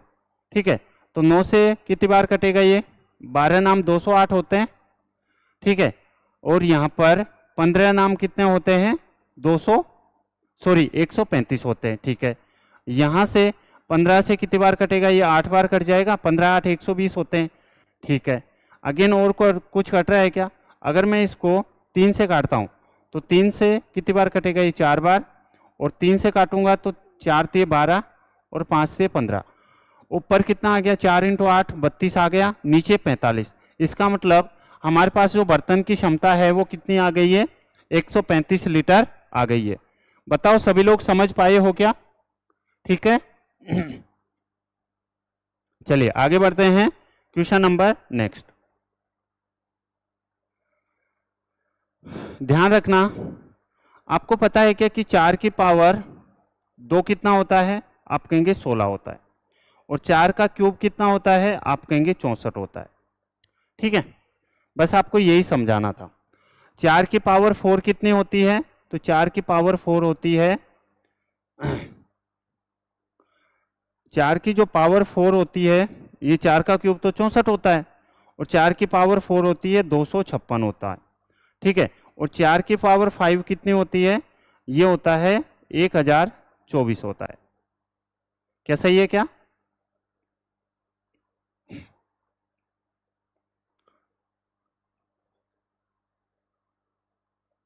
हाँ ठीक है, समझ आ रहा है। यानी कि हम कह सकते हैं क्या कि अगर 4 की पावर ओड है, 4 की पावर अगर ओड है, 4 की पावर अगर ओड है, 4 की पावर 3 ओड है, ठीक है। अगर 4 की पावर ओड है तो जो यूनिट डिजिट है वो कितना आएगा, 4 आएगा।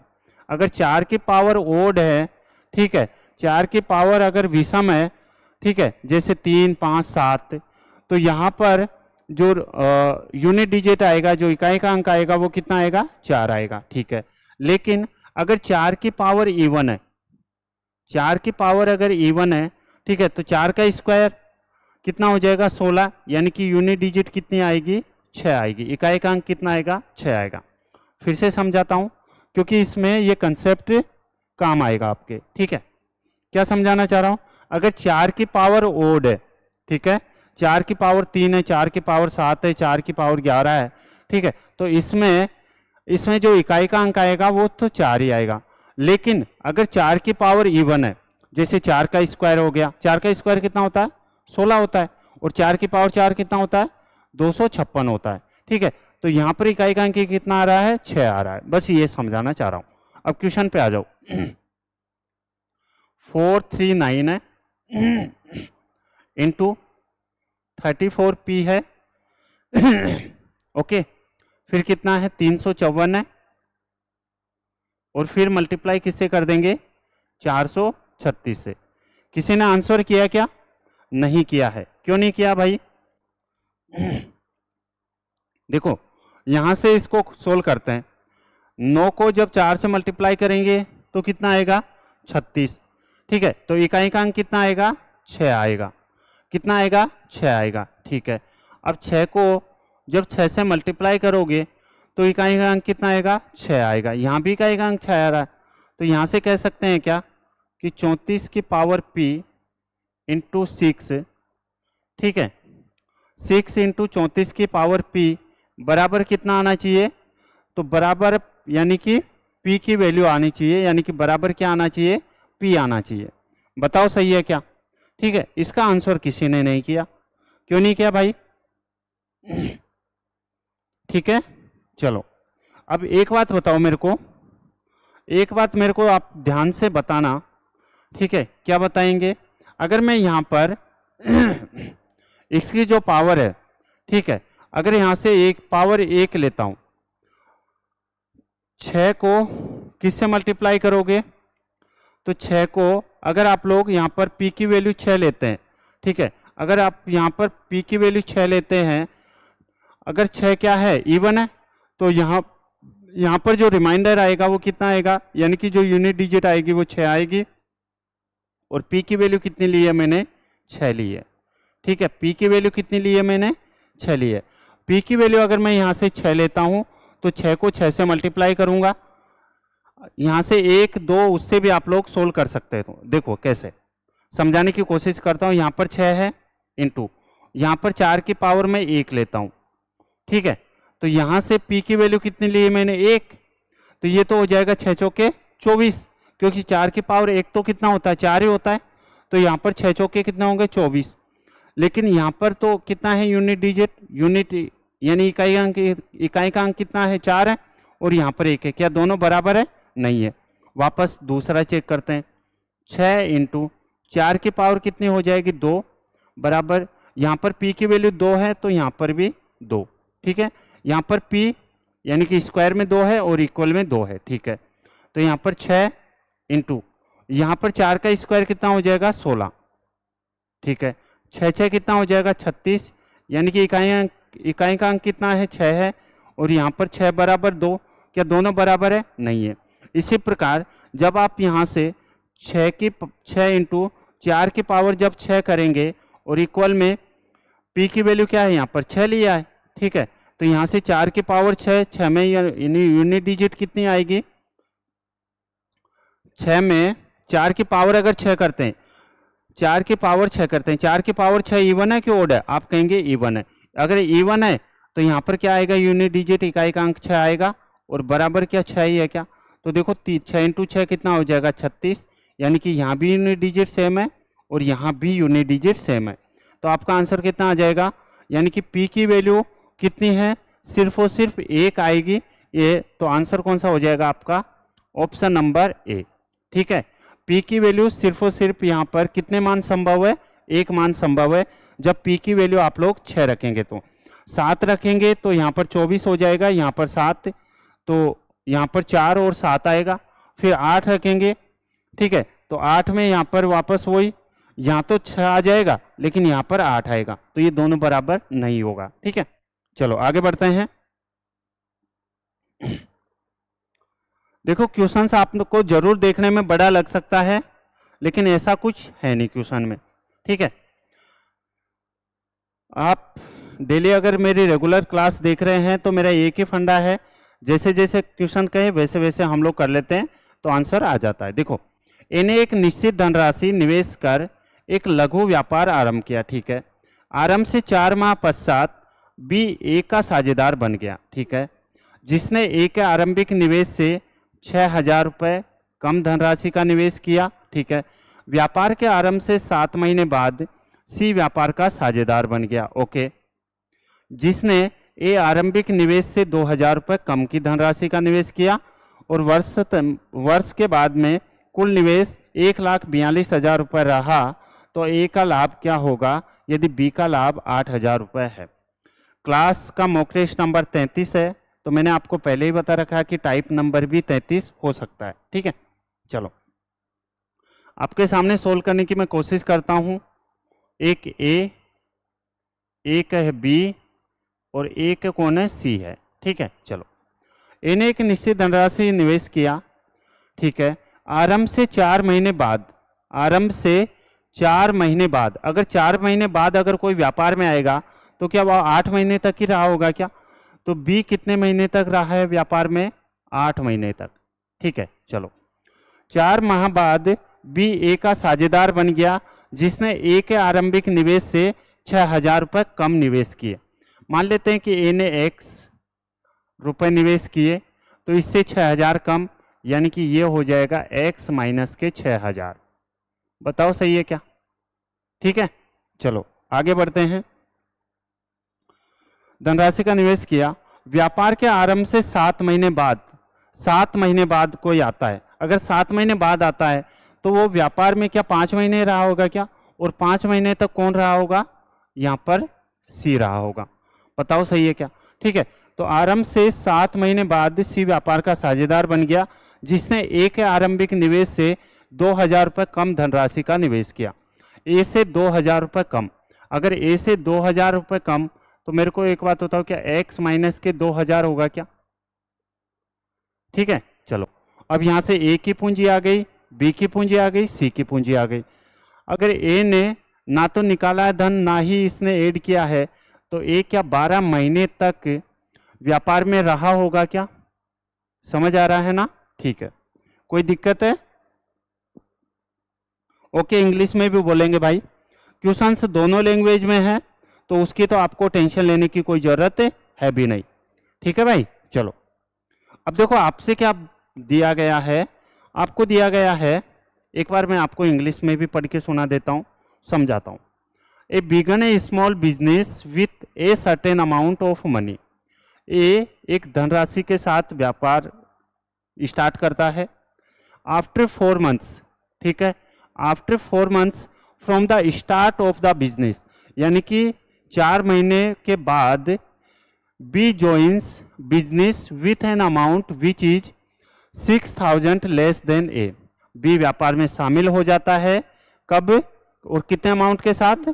ए से 6,000 कम। तो ए के अगर x माना है तो बी कितना लगाएगा? x माइनस के 6,000 लगाएगा। ठीक है,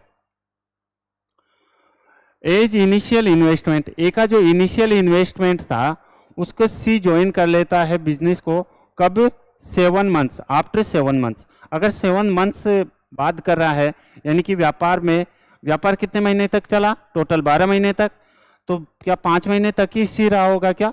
तो यहाँ पर हमारे पास जो सी है वो कितने महीने तक रहा है? 5 महीने तक फिर है।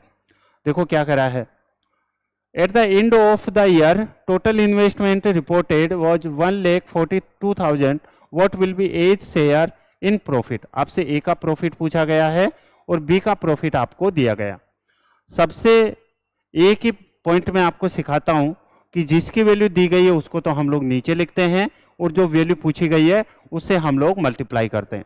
ठीक है, चलो यहां से कितना हो जाएगा इसका टोटल इन्वेस्टमेंट, तो 12 इंटू एक्स, ठीक है, प्लस के यहां पर कितना हो जाएगा, तो यहां पर हो जाएगा x माइनस के 6000 इंटू किससे कर देंगे 8 से। ठीक है, यहां पर इसका प्रॉफिट का कितना हो जाएगा x माइनस के 2000 और इंटू किससे कर देंगे 5000 से। ये क्या है, इनके प्रॉफिट का प्रॉफिट है। ठीक है, और इनका जो टोटल का जो प्रॉफिट है वो आपको दे रखा है 1,42,000, ये इसके बराबर में दे रखा है। बताओ सही है क्या? समझने की कोशिश करेंगे, ऐसा हो ही नहीं सकता कि आप लोग नहीं समझ पाए।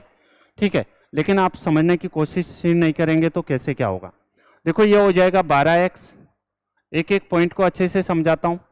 ठीक है, प्लस के 8 को जब x से मल्टीप्लाई करेंगे तो ये आएगा 8x, माइनस के 6000 को 8 से मल्टीप्लाई करेंगे तो आएगा 48,000,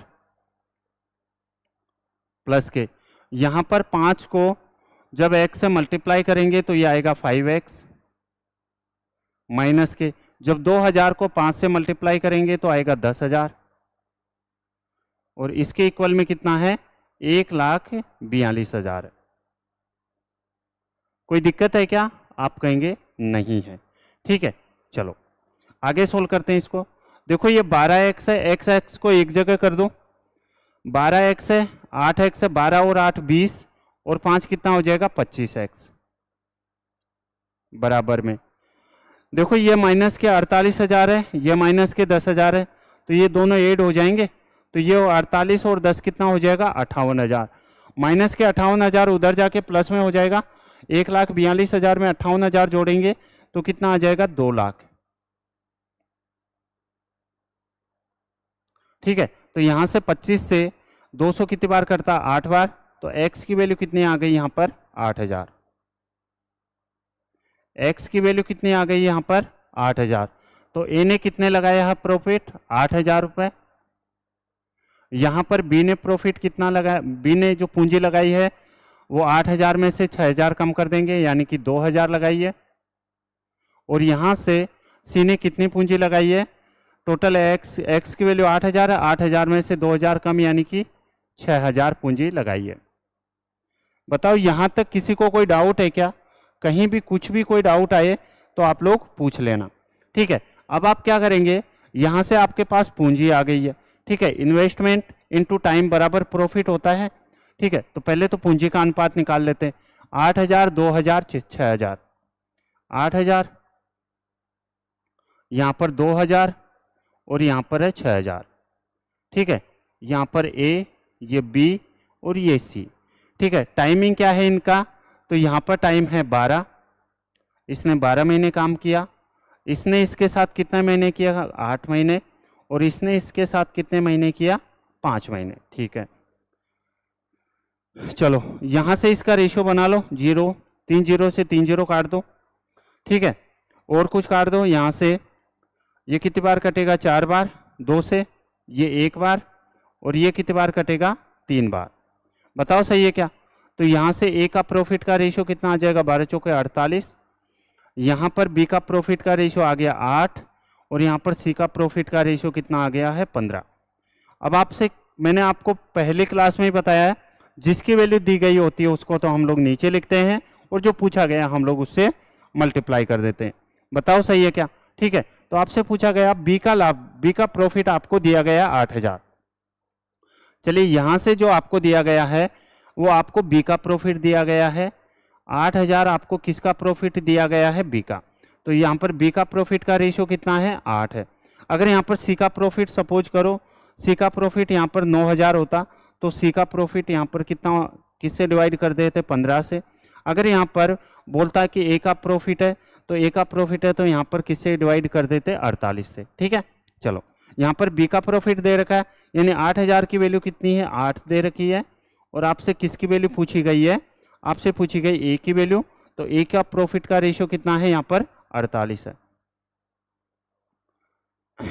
ओके, तो 8 से कितनी बार 8 बार कटेगा, तो आंसर कितना आ जाएगा? क्या 48,000 आएगा? क्या आया किसी का आंसर? एक तो आप लोग आंसर क्यों नहीं करते हो भाई? ठीक है, आंसर किया करो ताकि आप लोग अच्छे से समझ पाए। अब देखो ये इतने बड़े क्वेश्चंस मैं क्यों करवाता हूँ? आपको इसलिए करवाता हूँ ताकि अगर छोटे क्वेश्चंस आए ना तो आप लोग इजीली कर पाए और क्वेश्चंस को समझ पाए।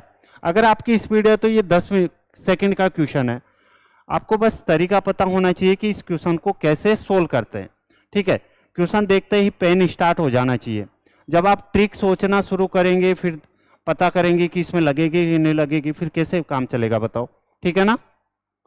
चलो आगे बढ़े। अगर यहां से पूछता सी का प्रॉफिट, ठीक है, यहां पर पूछता सी का प्रॉफिट, तो आप मेरे को सी का प्रॉफिट कमेंट में आप लोग बताएंगे। ठीक है, अगर 8,000 की वैल्यू 8 है तो आपसे सी का प्रॉफिट यानी कि 15 की वैल्यू आपसे पूछी गई है।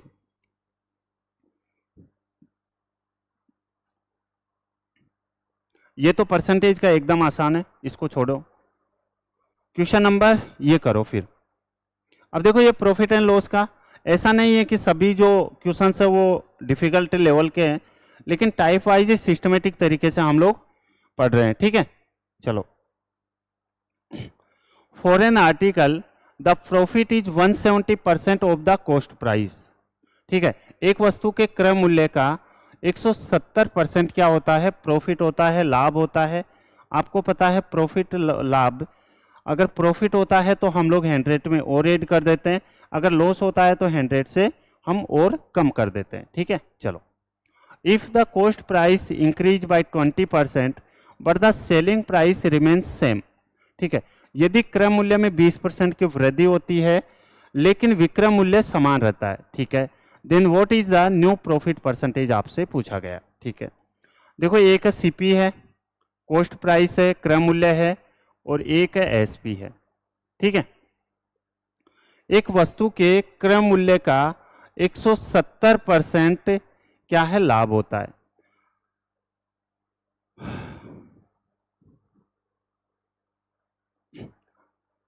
समझ आ रहा है?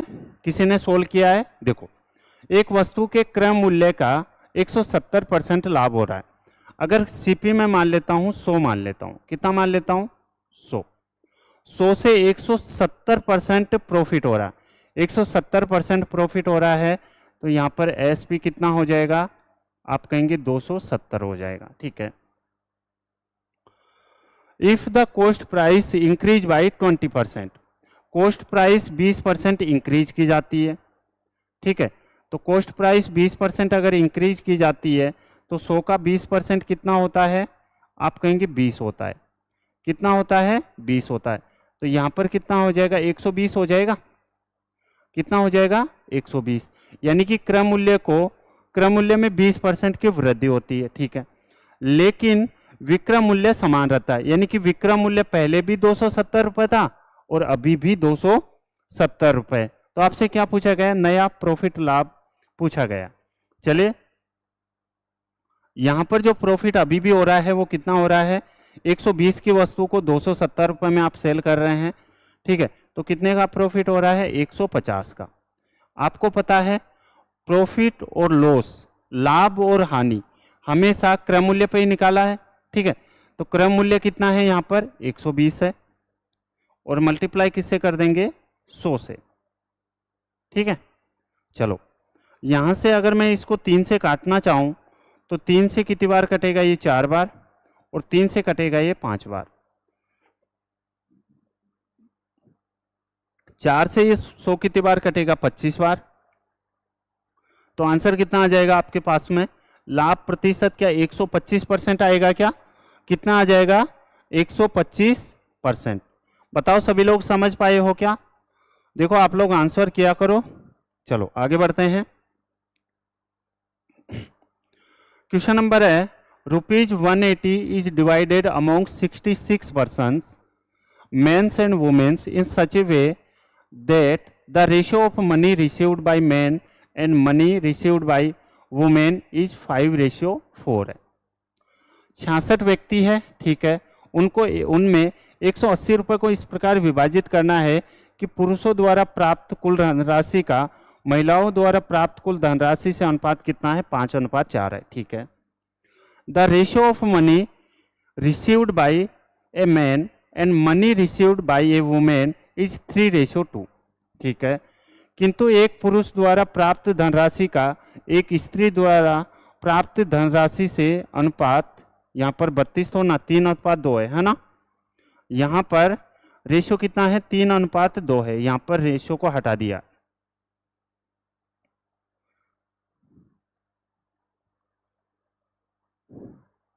कितना है? 3:2 है। ठीक है। तो आपसे पूछा गया पुरुषों की संख्या पूछी गई है, ध्यान से समझना। देखो टोटल कितने हैं? 66 व्यक्ति है। एक है यहाँ पर मेल है और एक है फीमेल है। एक है मेल है और एक कौन है? फीमेल है। ठीक है। पुरुषों द्वारा प्राप्त कुल धनराशि का महिलाओं द्वारा प्राप्त कुल धनराशि से अनुपात कितना है? 5:4 है। कितना अनुपात है? 5:4 है। बताओ सही है क्या? हाँ बिल्कुल सही है आपका आंसर, कोई दिक्कत है नहीं। चलो धनराशि का, ठीक है, कुल धनराशि से अनुपात, किंतु एक पुरुष द्वारा प्राप्त धनराशि, एक पुरुष द्वारा कितना धन प्राप्त कर रहा है? 3। और यहाँ पर एक स्त्री द्वारा, एक फीमेल द्वारा जो धनराशि प्राप्त की जा रही है वो कितनी की जा रही है? 2 की जा रही है। ठीक है। यहाँ से जो करता है हम लोग उसको काट देंगे। ठीक है। यहाँ से इसका क्रॉस मल्टीप्लाई कर दो तो ये हो जाएगा 10, और यहाँ पर कितना हो जाएगा? 3 दूनी 4 से कितना हो जाएगा? 12। तो रेशियो कितना आ जाएगा? मेन का तो 5 आ जाएगा और यहाँ पर वुमेन का कितना आ जाएगा? 6 आ जाएगा। ठीक है। यहाँ पर मेन का यानी कि पुरुष का रेशियो 5 आ गया है और फीमेल का रेशियो 6 आ गया। ठीक है। तो आपसे क्या पूछा गया है? आपसे पूछा गया है पुरुषों की संख्या कितनी है। तो पुरुषों की संख्या टोटल कितना है? 66 है। ठीक है। 66 में से रेशियो का टोटल कितना? 5 और 6 कितना? 11। ठीक है। अपोन में, और मल्टीप्लाई किससे कर देंगे? यहाँ पर मेल से, पुरुष से, तो किससे मल्टीप्लाई कर देंगे? यहाँ पर 5 से। चलो यहाँ से 11 से कितनी बार कटेगा? 6 बार। तो आंसर कितना आ जाएगा? क्या 30 आएगा क्या? कितना आंसर आ जाएगा आपके सामने यहाँ पर? 30। ठीक है। 30 क्या है यहाँ पर? 30 पुरुष है। अगर 30 पुरुष है तो यहाँ पर जो फीमेल होगी वो कितनी होगी? या तो आप लोग क्या करेंगे? 66 में से 30 कम कर दो, या तो आप क्या करेंगे फीमेल के लिए, महिलाओं के लिए, या तो अगर पुरुष 30 है 66 में से, तो जो महिलाएं हैं वो कितनी हो जाएगी? 36 हो जाएगी। या फिर आप ऐसे भी कर सकते हैं, टोटल कितना है? 66 है, अपोन में रेशियो का टोटल 5 और 6 कितना हो जाएगा? 11, और यहाँ से फीमेल का रेशियो कितना है? 6 है। तो यहाँ से कितनी बार कटेगा? 6 बार। तो फीमेल कितनी आ जाएगी यहाँ पर? 36। बताओ सभी लोग समझ पाए हो क्या? ठीक है। मेरे भाई क्वेश्चंस की स्पीड जब भी बढ़ेगी जब आप लोग उसको पूरा सोल्व करेंगे। ठीक है। यहाँ पर मैं आपको पूरा सोल्व करवा रहा हूँ तब लग रहा है टाइम, लेकिन आपको ये तो पता है ना कि स्पीड मतलब कैसे बढ़ेगी। ठीक है।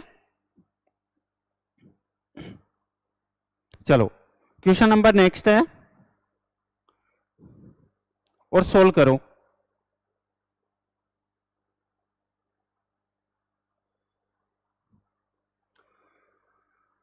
X and Y has given equal money at a rate of 7.5% per annum for 4 years and 5 years respectively. X और Y को बराबर राशियां 7.5 प्रति वर्ष की दर से क्रमशः 4 वर्ष और 5 वर्ष के लिए उधार दी गई है। ठीक है।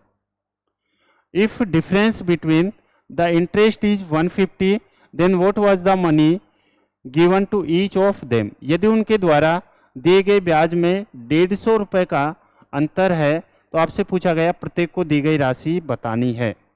चले, यानी कि यहाँ पर आपको प्रिंसिपल बताना है। क्या बताना है? प्रिंसिपल आपको यहाँ पर बताना है। चलो प्रिंसिपल के लिए आप क्या कर देंगे? 100 इंटू SI, याद है कि नहीं है बताओ? ठीक है। 100 और SI कितना है यहाँ पर? 150 है।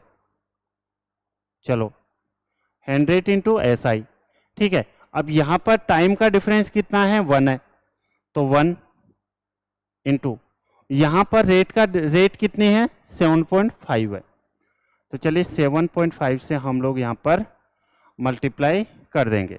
बताओ सही है क्या? ठीक है, ये पॉइंट यहाँ से हटेगा, ये 0 लग जाएगा। ओके, बस इसको ही इतना ही सोल्व करना था। जब आपको यही पता नहीं चलेगा कि क्वेश्चंस को कैसे सोल्व करें, कहाँ से स्टार्ट करें, तो प्रॉब्लम तो आएगी ना मेरे भाई। ठीक है, 3 से कितनी बार कटेगा, ये 500 बार, तो यहाँ से प्रिंसिपल की वैल्यू कितनी आ गई, 2000 आ गई। कितने आ गई है, 2000 आ गई। ऑप्शन नंबर कौन सा हो जाएगा, सी। ठीक है, नेक्स्ट क्वेश्चन। अब देखो ये क्वेश्चन आ गया है आपका सिंप्लीफिकेशन का। ठीक है, यहां पर जो डिफरेंस है वो कितना हो जाएगा, देखो यहां पर है आपके सामने 1 अपॉन में कितना हो जाएगा, 4 माइनस के 1 है प्लस के, यहां पर 1 अपॉन में 16 माइनस के 1 है प्लस के, यहाँ पर है 1 अपॉन में 36 माइनस के 1 है। ठीक है, और ऐसे चलते चलते 1 अपॉन में कितना, 400 माइनस के 1 है। ठीक है,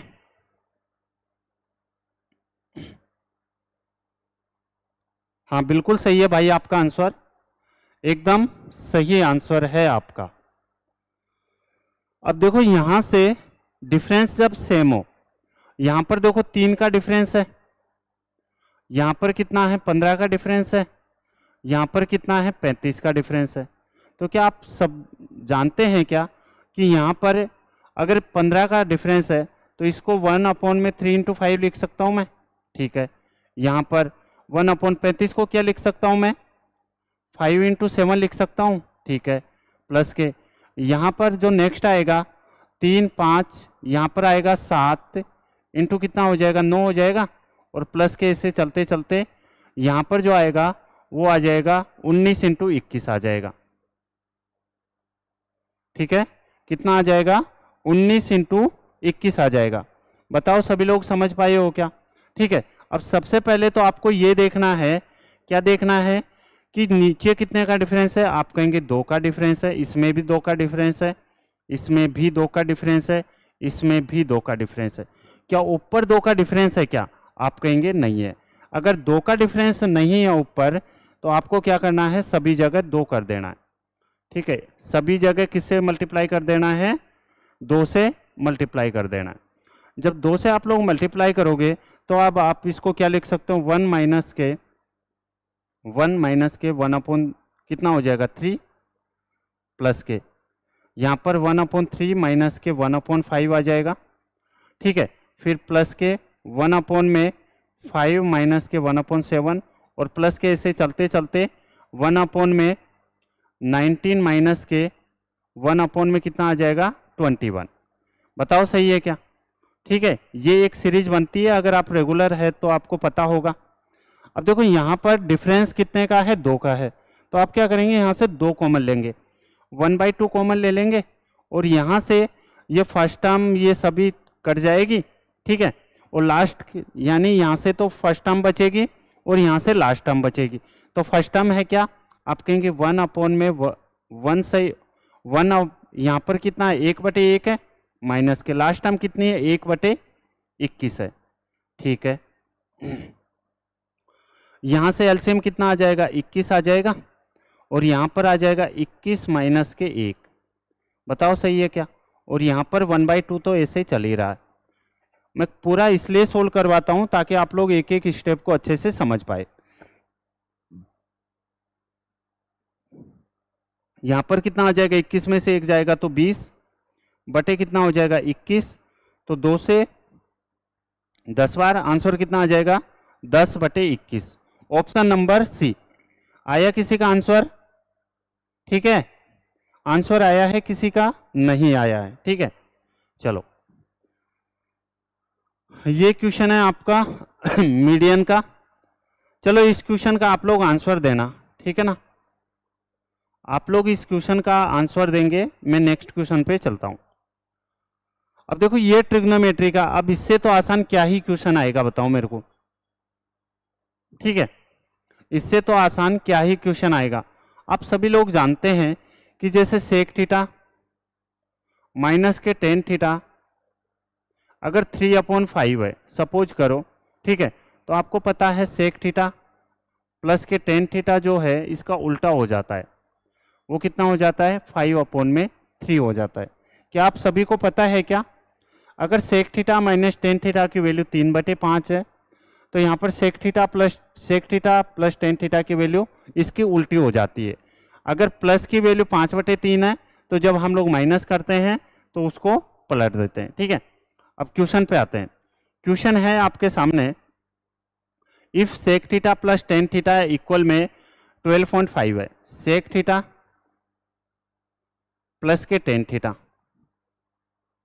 कितना है 12.5 है, ठीक है।